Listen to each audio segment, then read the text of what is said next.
how many of you would like 100% of your applicants to want your job as opposed to a job? Quite a few, okay. Keep your hands up if you're completely satisfied that the recruitment technology you're currently using is adding real value. That's interesting. And lastly, how many of you would like to improve your company's retention rate by 22% in just 1 year? That's most of you. My name is Vicki Mann. I'm Operations Director at Skillsarena. Skillsarena provide online tools and expertise to measure people's skills, knowledge and personality. I've been working in HR and recruitment for the past 10 years and have had the privilege of working with a diverse range of customers. Customers like the Metropolitan Police 999 call centre, to Hayman's Group, who are here with us today, to Marks & Spencer's main distribution warehouse. All of these customers are very different, but share common recruitment challenges. So, thinking about Marks & Spencer's, we're going to do a straw poll. It's very simple, don't worry. So, when I say to you Marks & Spencer's food, what do you think of? Is it quality or is it average? So, hands up who thinks Marks & Spencer's food is average. And hands up who thinks Marks & Spencer's food is quality. That's great, because Marks & Spencer's think so too. Marks & Spencer's pride themselves on the quality of their food, but also the quality of their staff. And we at Skillsarena are really proud to help them deliver that objective by helping them use a tool to select quality candidates. Today I have 15 minutes. Don't worry, you don't have to listen to me for the whole of that time. It is broken with videos, and we also have one of our customers who will be joining me on stage. At the end, there will be some time for some questions, but we are here all day, so if you have anything, then by all means come and speak to us throughout the day. Today, I'm going to share with you a 4-step recruitment technology process, which you can implement into your existing recruitment technology to select candidates from a quality candidate pool. Often, we find what you see on the outside isn't what you get on the inside. I think we've probably all looked at CVs, thought they're the bee's knees, got them in, and actually found out they're not who they said they were. It's all about the technology, but we really do focus that it's not to automate your recruitment process, it's to add value and to enhance it. So this isn't to take away anything that anybody does, it's really about enhancing and selecting from that quality candidate pool. So, we are all fishing in the same pond, and we hear all the time that that pond's getting a little dry around the edges. Making sure you select the person right first time is going to give you the best chance of reducing your retention. You may be surprised to hear I've worked with organisations who have saved as much as £1.2 million. That's £1.2 million. Okay, so let's look at this funnel. And what you'll see at the top is your candidates coming in through the top. On the left-hand side, a standard recruitment process, which some of you may use today. And then those candidates that have successfully filtered through, coming out and being engaged into your organisation. So in our process, step 1 is a realistic job profile. A realistic job profile gives you the opportunity to share with your candidate what it's really like to work in your organisation. Often we hear that this is most important for people that are struggling with retention, especially when candidates are leaving in the first 6 months. So it gives the candidate the opportunity to see what it's really like to work in your organisation and deselect from the process should that environment not be somewhere they choose to work. On average, 45% of applicants deselect at this stage, leaving you with 100% of applicants wanting your job as opposed to a job.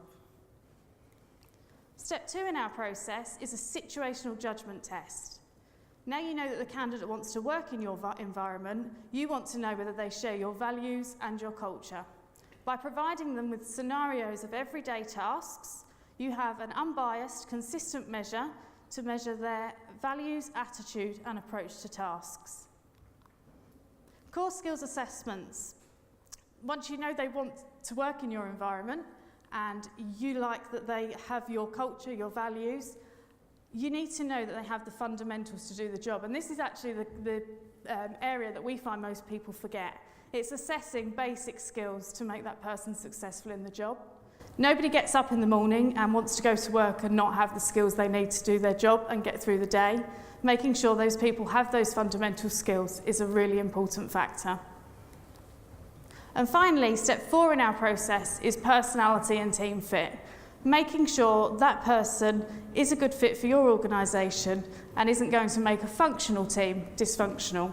Understanding who they are, what their strengths and weaknesses are, and how to effectively communicate with them, you give yourself the best possible chance at interview of asking the right questions, and your managers, if they are successful in the job, the opportunity to manage them more effectively. So we're going to look at some pictures, no we're not, we're going to look at some videos now, and these are videos of how some of our customers have used parts of this process to address some of their challenges.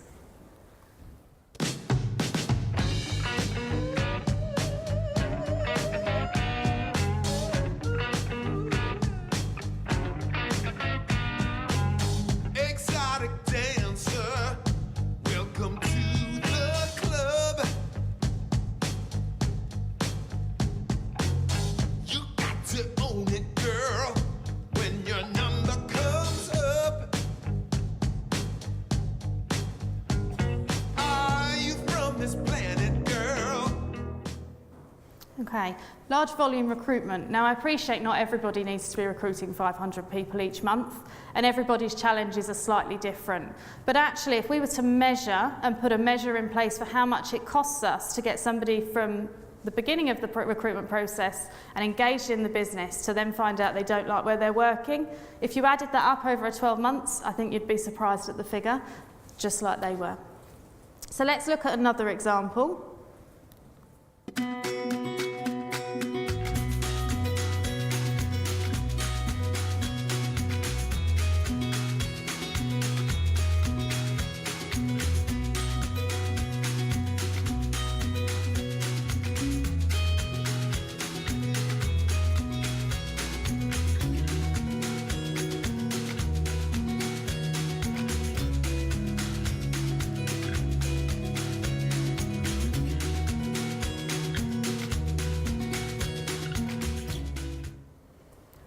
Some organisations will take the stance that actually their values and attitude and approach to everyday tasks is more important than skill, but actually measuring someone's values and attitude and their alignment to your culture is really difficult. By implementing a situational judgment test, they could share with the candidates what their responsibilities would be in the role, and it gives them a really good way of measuring those responses back to the scenarios that have been given. Let's look at another one.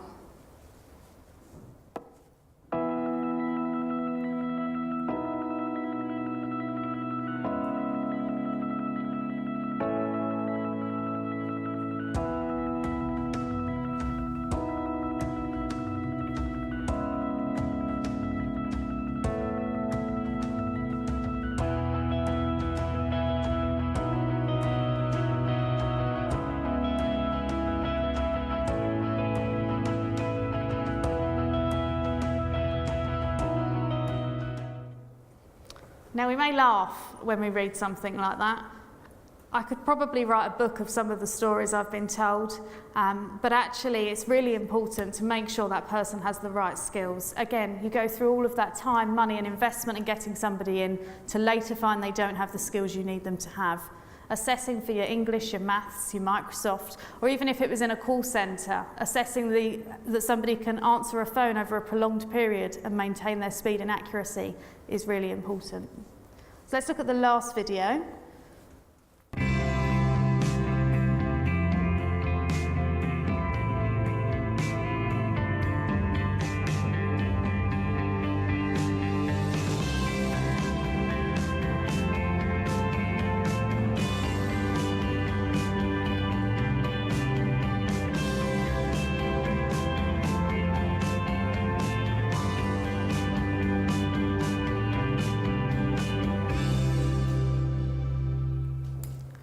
by finding out what's something you would normally only get from working with somebody from maybe 3 to 6 months up front, and it gives you the best chance to engage them from the beginning is really valuable.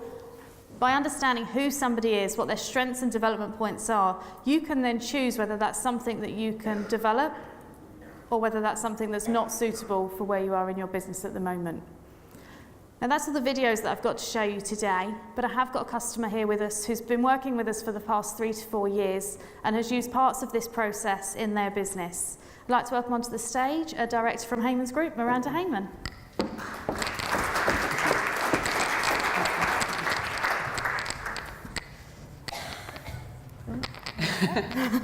Hi, thank you very much Okay. Oh, sorry, thank you. Thank you very much. So I'm Miranda Hayman from Hayman Group. We are an independent manufacturing SME. We have around 130 employees. Over the past few years, we've experienced considerable growth, and that has led to significant recruitment. Like most SMEs, we have limited resources and time for recruitment. Also, some of our managers don't have all the skills for recruitment and interviewing because they don't do it all the time. So we realised that we needed to get more support to find the best candidates for the role. It's very easy to focus on technical expertise and experience. It's much harder to assess how the personality of a candidate and their team fit within a small SME. I'll just move to the next page. So we started working with Vicki at Skillsarena several years ago, and we introduced situational judgment tests and personality profiling. We really wanted to buy in our managers into this process, so they sat down with Skillsarena and they selected attitudes and behaviours that really fitted in with our way of working and culture, such as respect and teamwork. As we have both a manufacturing site and offices, we tailored scenarios for both situations. And then we benchmarked it with our current employees to really see where our kind of current fit was.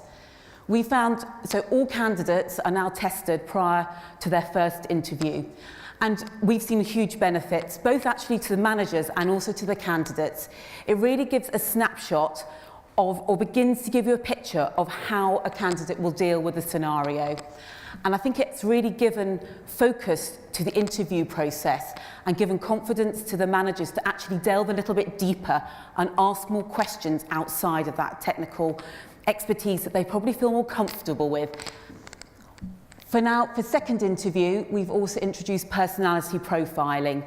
It's about a 10-minute test that we ask candidates to do before they come in. And it really helps you understand the preferences of a candidate, how they will be on a good day when everything's going well, but also how they will be on a bad day when they're in a stressful situation, and also how they like to be managed. And probably what's also really important is how they'll fit into the team, because at an SME that is so important. We want to get people in. We don't have much time. We have to get people up and running very quickly. And I think we had a very good example about 6 months ago. We had someone who came in for a role who ticked all the boxes technically, seemed a very nice person, and had all the experience required for the role. So we put him through to second interview. He did the personality profiling, and it indicated that he had a preference for working by himself, that he was not a natural team player. So that gave the manager a real confidence to kind of explore that further in the second interview, and it confirmed that he did prefer working by himself. So although he ticked all the boxes, we did not give him the role, we gave it to someone else. And I think without that personality profiling, we would have given him the role. So I think, in summary, for us personally, we found it's really given confidence and depth to our recruitment process.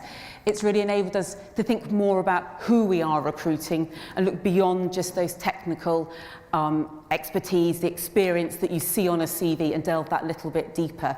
So, yeah, that's it. Thank you very much.